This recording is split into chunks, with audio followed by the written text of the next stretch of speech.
Martin, count us down. 3, 2, 1. All right, welcome everybody to episode 3 of the Frida Cinema's new series, WTF Wednesday, where I, Trevor Dillon, your host and the programmer at the Frida Cinema, picks a weird, wild, or wacky film from our ever-expanding streaming library over at thefridacinema.org and discusses it with a guest. So, this is episode 3, which makes it the Revenge of the Sith of WTF Wednesdays. So I want to welcome our guest. I've always called her the Anakin Skywalker of the Frida Cinema, our marketing and graphics director, Jordan Djahangiri. Welcome, Jordan. Hello, everyone. I like your backdrop. It's very nice that I don't have to ask my guests to put the backdrop up. They just kind of always do it. Look, Ma, I'm a Picasso. Well, we're going to get right into the movie real quick, but it just kills me just right off the bat that this movie is famous, at least to me, because I'm 30 years old, for being the movie that when you went to Blockbuster, you went to the horror section, and it was always on display because it had a really cool, I don't know if you remember this, but it had a really cool VHS cover or DVD cover that it like a holographic, where it would be like a normal snowman, and then when you moved it, it would turn into a snowman with sharp teeth. But the weird thing is the snowman never looks like that in the movie. It never looks scary. It looks exactly how you have what you have behind you. Right. He looks a lot like the Keaton version, the 1998 version of Jack Frost. So right off the bat, we were sold a complete false bill of goods there. I was expecting like an actual scary looking thing, but we'll get right into the movie. Save your Olaf jokes, please. So scratch all those off if you had any Olaf jokes. I don't want to hear them. Of course, everybody who's watching this is coming straight from watching it from our website, thefridacinema.org, American Genre Film Archive, who is my favorite studio to work with, or my favorite distributor.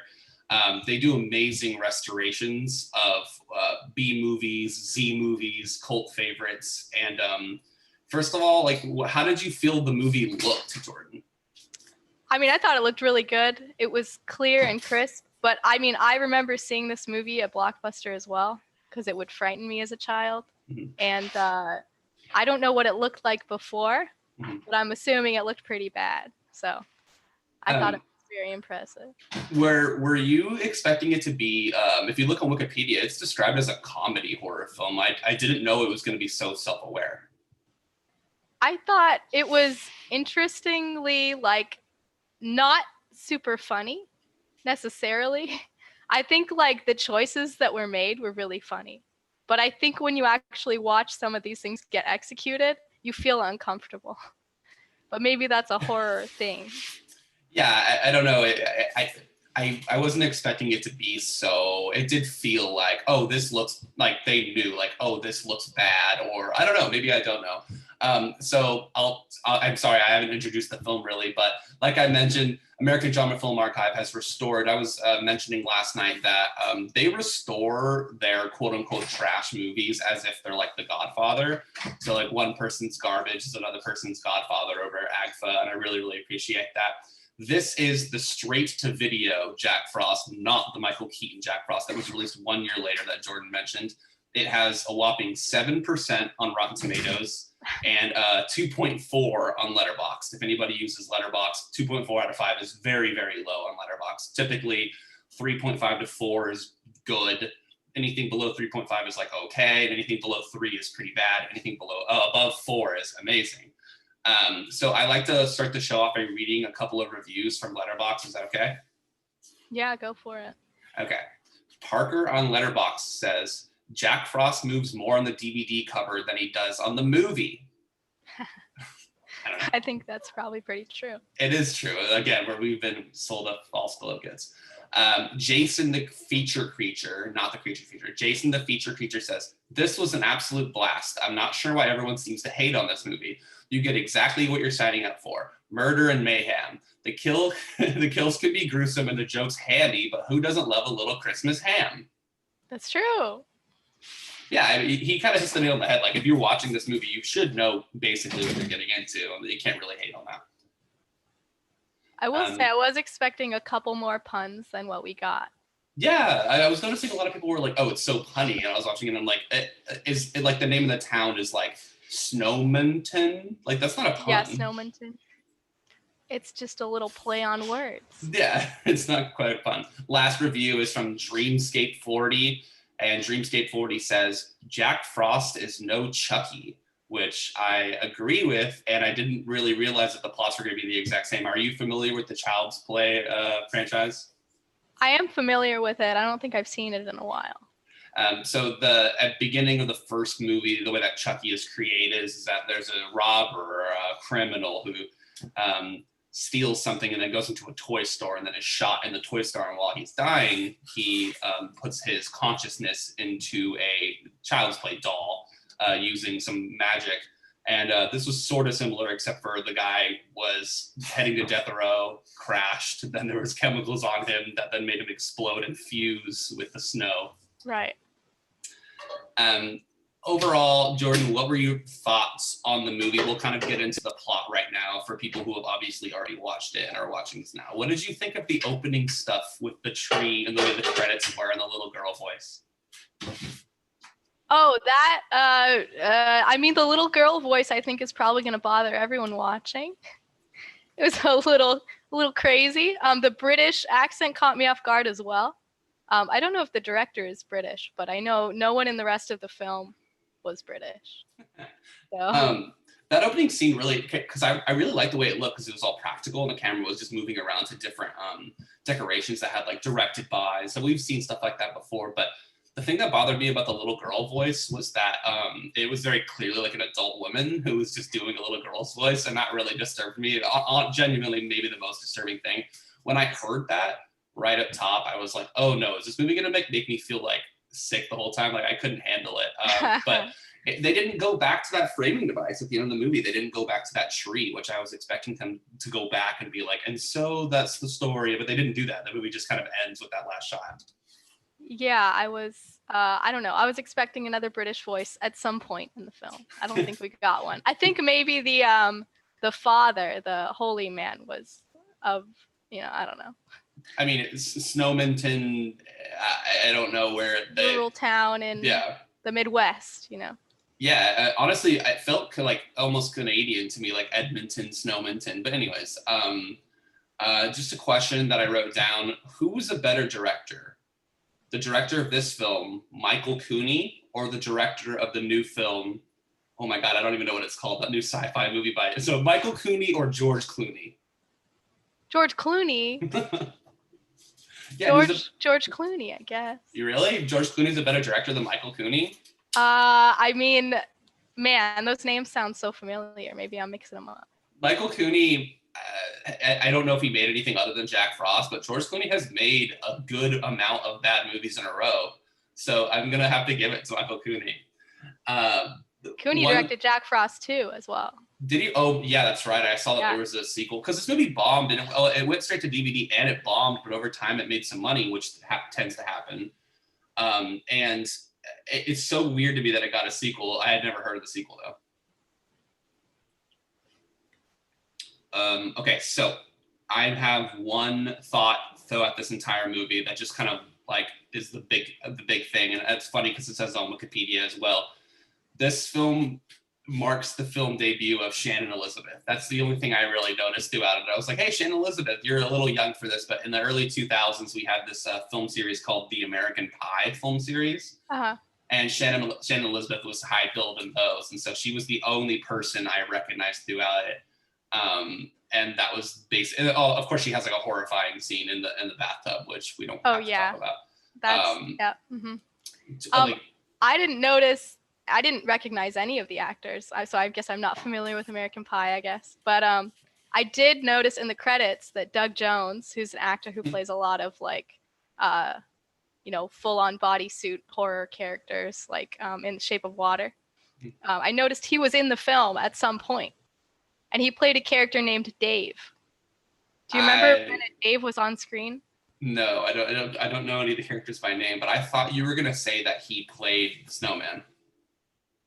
No, I thought maybe as well, but that Snowman wasn't super tall. Was it not? I thought it was really tall. That would have been absolutely remarkable. That would have been the most remarkable thing about the movie. Do you have any other overall thoughts, favorite kills or favorite performances? I thought the guy who played Jack Frost, I thought, first of all, I thought it was Bruce Campbell. When I saw him on screen, I thought it was from the Evil Dead movies. And I Oh was yeah, like, at the it's not. beginning when his head is like tilted.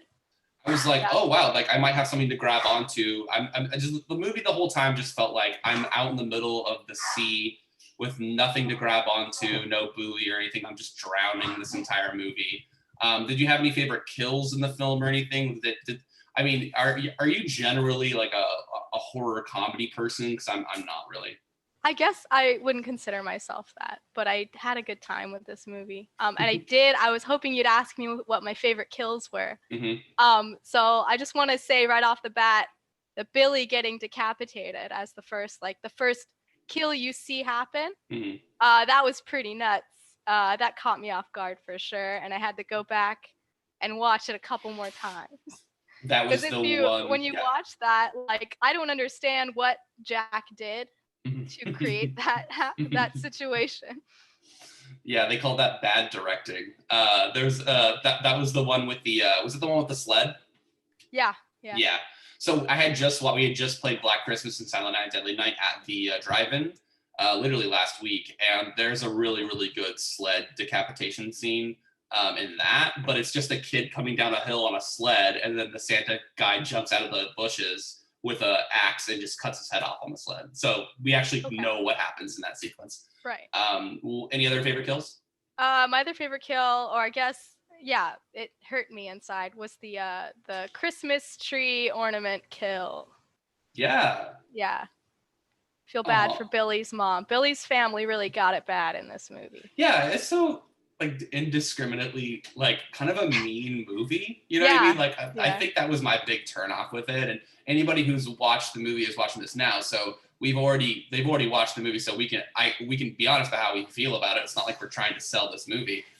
There was just like a mean-spiritedness to it, especially with like the Shannon Elizabeth stuff. Like I'm just like I can't buy into this and then also laugh. Like that's always my problem with horror comedies like this.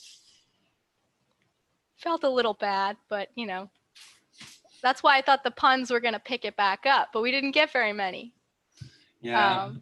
We did get I axed you for a smoke. Yeah. For the axe death, you know, that was pretty good. But I didn't write this down, but can you think if they remade Jack Frost today and you can't say Michael Keaton, who would you cast as Jack Frost? Oh man. I don't have an answer for this either, but I'll think of one. It felt like it felt like he was doing like a Jack Nicholson impression, kind of, which is kind of like a Christian Slater impression. But who would play? Yeah, Jack Christian Frost? Slater would be great. Christian Slater would be. Can we bring him back for this? Hey, he's still working. I think he's on like some show on like USA Network or something. He's like the star of some extremely highly watched show. I'm not being sarcastic. It probably is like crazy highly watched. Who would be good in this? I'm trying to think of modern actors. Think of someone who's like not Chris Pine, no. Just because he has the last name Pine, that would be a fun. That would be good. I'm trying to think. Honestly, realistically, maybe like Brendan Fraser could come back for this. Oh, that's great. I really like that. More of a good guy character actor, but it would be fun to see him do this. That is really good. I really, really like that. I don't know why, but my head went to like the Sandler gang. I was trying to think. I was thinking like, I don't know, like could Rob Schneider do it? Could David Spade do it? And I was like, no, Kevin James. Kevin James would make a good Jack Frost. Oh yeah. We'll bring him back. No, bring him back. Sorry, he's still like a star of all these movies. Any other thoughts on Jack Frost? I know this one was not super like in depth. It's not your Ingmar Bergman type stuff. Oh no. Well, I was wondering if you thought that the Federale, the federal agent, like reminded you of any other characters in other movies, or what the deal was with that guy's whole persona. Well, every character in this movie is just an amalgamation of like bad straight to DVD movie. Like of course you have the trope of like the cop who is haunted throughout the entire movie by the memory of Jack Frost. Who did he remind you of? Since you're just asking me a loaded question and you have an answer. I don't know. I'm not so familiar with these tropes, I guess. It's just everything in this movie is an amalgamation, basically, of stuff that I'm sure Michael Cooney watched growing up, and exploitation films and stuff like that. I'm gonna be depressed probably if I look at Michael Cooney's age and he's like 45 and he got to direct this movie when he was like 25.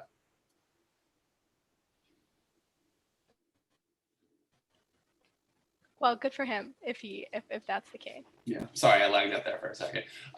That's it. We don't really spend a lot of time talking about these movies on this show. Jordan, thank you. Do you have anything you wanted to say to wrap up the movie at all? I wanted to ask you, what's the difference between a snowman and a snow woman? I don't know. Maybe. Wait, is that in the movie? Did I miss something? Yeah. Oh, whoa. What's the line? Sorry. Everyone can answer this. It's snowballs. Oh, very, very good. All right. I thought it was going to be something to do with the carrot. How did I miss that? I think we heard it a couple times in the film. So I wanted to bring it back. Very good. Yeah. They didn't follow the rule of 3, so it should have been the last line of the movie. Oh, it was near the end there, yeah. Do you have any plugs? Where can the people find you who watch this? Do you have a letterbox? No, don't worry about the letterbox, just Mhm. follow us at the Frida Cinema. I'm posting every day, so, interact with my stuff.